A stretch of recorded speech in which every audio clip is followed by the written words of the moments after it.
साथियों, किसी ने ईश्वर से पूछा कि किस प्रकार के इंसान आपके नजदीक होते हैं। ईश्वर ने जवाब दिया, वे इंसान जो बदला लेने की क्षमता रखने के बावजूद दूसरों को माफ कर देते हैं, ऐसे इंसानों को मैं बहुत ज़्यादा पसंद करता हूँ। जी हाँ दोस्तों, मैं लेकर आया हूँ एक ज़बरदस्त मोटिवेशनल स्टोरी जिसका शीर्षक है आंखों पर पट्टी। यह एक प्रेरक कहानी है। दोस्तों, गलती करना बुरा नहीं होता, लेकिन गलती करके उसका अस्वीकार करना बुरा होता है, और उससे भी बुरा होता है उस गलती से कुछ न सीखना। आज की कहानी गलती से ज़्यादा इस बात पर फोकस करेगी कि किसी को माफ़ कैसे किया जाता है। तो आइए कहानी शुरू करते हैं। एक बहुत प्रख्यात और समझदार टीचर अपने क्लास में 50 विद्यार्थियों की परीक्षा लेने में व्यस्त थे। सभी विद्यार्थी अपना अपना टेस्ट पेपर लिखने में मग्न थे। तभी अचानक एक विद्यार्थी हड़बड़ाकर खड़ा हुआ। वह बड़ा ही परेशान लग रहा था। उसकी ऐसी हालत देख टीचर ने उससे पूछा, क्या हुआ? क्या तुम्हें कोई परेशानी है? उस विद्यार्थी ने कहा कि मेरी कीमती घड़ी किसी ने चुरा ली, जो मेरे पापा ने कल ही मेरे बर्थडे पर मुझे गिफ्ट की थी। टीचर ने कहा, अभी यहाँ से कोई बाहर नहीं गया है, तो फिर कैसे कोई तुम्हारी घड़ी चुरा सकता है? उस विद्यार्थी ने कहा, सर अभी जो 5 मिनट का ब्रेक आया था, तब मैंने अपनी घड़ी इसी टेबल पर रखी थी, और अब जब मैं देख रहा हूँ तो वो वहाँ पर नहीं है। टीचर ने थोड़ी देर तक सोचा और फिर पूरे क्लास से कहा कि मैं जानता हूँ कि घड़ी आप लोगों में से किसी ने चुराई है, लेकिन मैं इसे आपकी पहली गलती मानकर माफ़ कर देता हूँ। मैं नहीं चाहता कि आप अपनी या दूसरों की नज़रों में गिर जाओ, इसलिए मैं आप सभी से रिक्वेस्ट करता हूँ कि सभी लोग अपनी अपने आँखों में अपने अपने रुमाल को पट्टियों के रूप में बांध लो। सभी विद्यार्थियों ने अपने टीचर के कहे अनुसार अपनी अपनी आंखें बंद कर ली। टीचर ने सभी की जेबें एक एक करके चेक करी और उन्हें किसी एक विद्यार्थी की जेब में वह घड़ी मिल गई।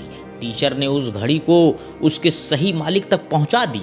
दोस्तों, जहां पर आज लोग एक दूसरे को नीचा दिखाने के लिए उनकी छोटी से छोटी गलतियां भी सबके सामने लाकर एक दूसरे को शर्मिंदा कर देते हैं, वहीं पर यह टीचर थे जिन्होंने अपने विद्यार्थी की इतनी बड़ी गलती को भी नज़रअंदाज करके उसे सुधरने का एक मौका दिया। इस घटना को 10 साल बीत गए। इस क्लास के सभी विद्यार्थियों का रियूनियन हुआ, जहाँ पर उनके इस टीचर को भी बुलाया गया था। इन विद्यार्थियों में से जो सबसे ज़्यादा सक्सेसफुल हुआ था, जिसका समाज में और देश दुनिया में एक बड़े उद्योगपति के तौर पर नाम प्रसिद्ध था, वह कोई और नहीं, वह विद्यार्थी था जिसने उस दिन घड़ी चुराई थी। उसने जब अपने उस टीचर को इतने सालों बाद देखा तो वह बहुत खुश हुआ और जाकर उनके पैर छुए। वह बोला, सर मैं आज जो कुछ भी हूँ वो सिर्फ आपकी वजह से हूँ, और अगर आज मैं जिंदा भी हूँ तो आपकी वजह से जिंदा हूँ। टीचर के कुछ समझ में नहीं आया।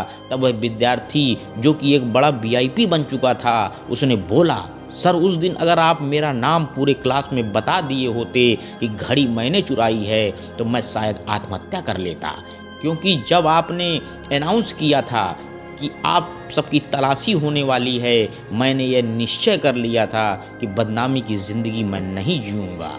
हाँ, उस दिन मुझसे बड़ी गलती हो गई थी, लेकिन आपने मुझे उस गलती को सुधारने का मौका देकर मेरी ज़िंदगी बचा ली।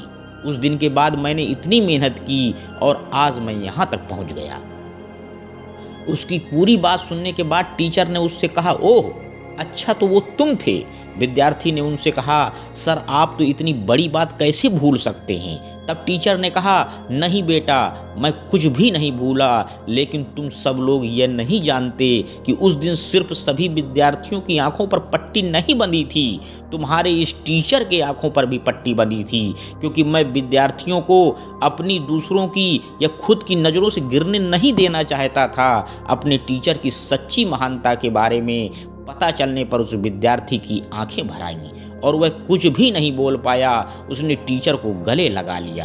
दोस्तों, सच में माफ़ करना या उससे भी आगे बढ़ के माफ़ करके एक दूसरे को मौका देना, यह हर किसी के बस की बात नहीं है। लेकिन ज़िंदगी में कभी किसी को माफ़ करना चाहो तो ऐसे करना जैसे इस टीचर ने अपने विद्यार्थी को किया था। अंत में दोस्तों बस मैं यही कहना चाहता हूँ कि क्षमा करने से पिछला समय तो नहीं बदलता, लेकिन भविष्य सुनहरा जरूर हो उठता है। दुष्टों का बल हिंसा है, राजाओं का बल दंड है और गुणवानों का बल क्षमा है। धन्यवाद दोस्तों, मेरे YouTube चैनल को लाइक व सब्सक्राइब करें। आपका दिन शुभ।